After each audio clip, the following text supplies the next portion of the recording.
आणि आता या बुलेटिनमध्ये टॉप 9 न्यूज बघणार आहोत। सुरुवातीला बघूयात खरातचे कारनामे। मोदू खरातच्या ओकस कार्यालयात फॉरेन्सिकची टीम दाखल। आज देखील खरातच्या कार्यालयात फॉरेन्सिक टीमकडनं तपास। काल एसआयटीकडनं खरातचं कार्यालय सील। पीडित महिलांना घेऊन फॉरेन्सिक टीम खरातच्या कार्यालयात पोहोचली। मोदू खरातची एचआयव्ही टेस्ट निगेटिव्ह असल्याची माहिती समोर। पोलीस कोठडीत खरातची एचआयव्ही टेस्ट करण्यात आली। अशोक खरातला न्यायालयाने 29 मार्चपर्यंत पोलीस कोठडी सुनावली आहे। महिलांसोबत केलेलं कृत्य हा एक विधीचाच भाग। पोलीस चौकशीत मोदू अशोक खरातचा अजब दावा। अशोक खरातच्या कोठडीत देखील मंत्रजप सुरू। सूत्रांची माहिती। माझ्या अंतर्मनानं मला धोका दिला। अशोक खरात याची उद्विग्न प्रतिक्रिया। मोदू खरात पूजेच्या नावाखाली भक्तांसमोर करायचा स्वर्गात जाण्याचा बनाव। जासूदांच्या खर्चातनं खरात ग्रीनलँडमध्ये देशात गेला होता। राजेंद्र जासूद यांच्या एफआयआरमध्ये नोंद। मोदू खरातचे नवीन मोडस ऑपरेंडी समोर। ग्राहकाची माहिती गोळा करण्यासाठी खरात 2 टीमचा वापर करायचा।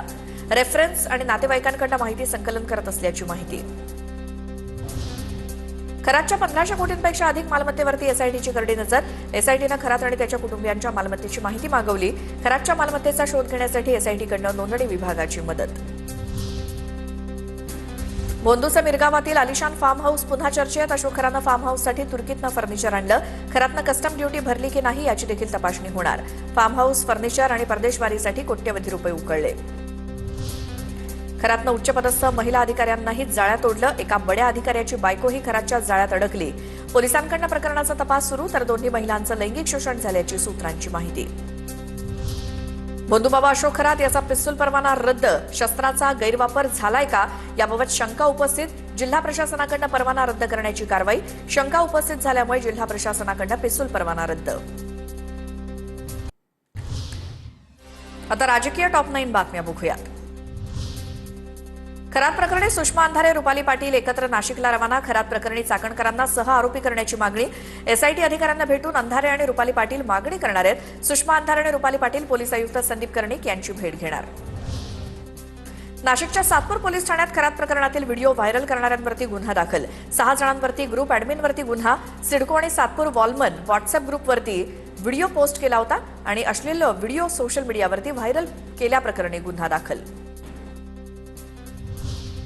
खरातच्या कोणत्याही कृत्यात मी सहभागी नाही, दीपक केसरकरांची प्रतिक्रिया। खरातला कठोर शिक्षा व्हावी, पीडितांना न्याय मिळावा, केसरकरांची मागणी। ईशान्येश्वर मंदिरात मी आता कधीही जाणार नाही, केसरकरांकडून स्पष्ट। बोंदू खरातमुळे अनेक राजकीय नेत्यांच्या प्रतिमा मलिन होत आहेत। खरातला 39 आमदार भेटून गेले, पण माझंच नाव का? मंत्री दीपक केसरकरांचा सवाल। खरातला उद्धव ठाकरेंनी मुख्यमंत्री असताना पाण्याची पाईपलाईन का दिली होती? शिंदेच्या शिवसेनेच्या नेत्या शायना एनसी यांचा ठाकरेंना सवाल। बोंदू खरातच्या प्रकरणानंतर डॉक्टर हमीद दाभोळकरांची नागरिकांच्या अंधश्रद्धेवरनं नाराजी व्यक्त। बोंदूबाबा आणि बुवांकडे जाताना लोक चिकित्सा करणं पूर्णपणे बंद करतात, हमीद दाभोळकरांची प्रतिक्रिया। खरात प्रकरणात राजकारण बाजूला ठेवून फडणवीसांनी भूमिका घेतली। दाभोळकरांचाच वारसा फडणवीस पुढे नेत आहेत। सुप्रिया सुळेंचं वक्तव्य, तर सुळेंचं वक्तव्य संतापजनक आणि चीड आणणारं। सुळेंनी तात्काळ खुलासा करून त्यांचं विधान मागे घ्यावं, हर्षवर्धन सपकाळांची प्रतिक्रिया।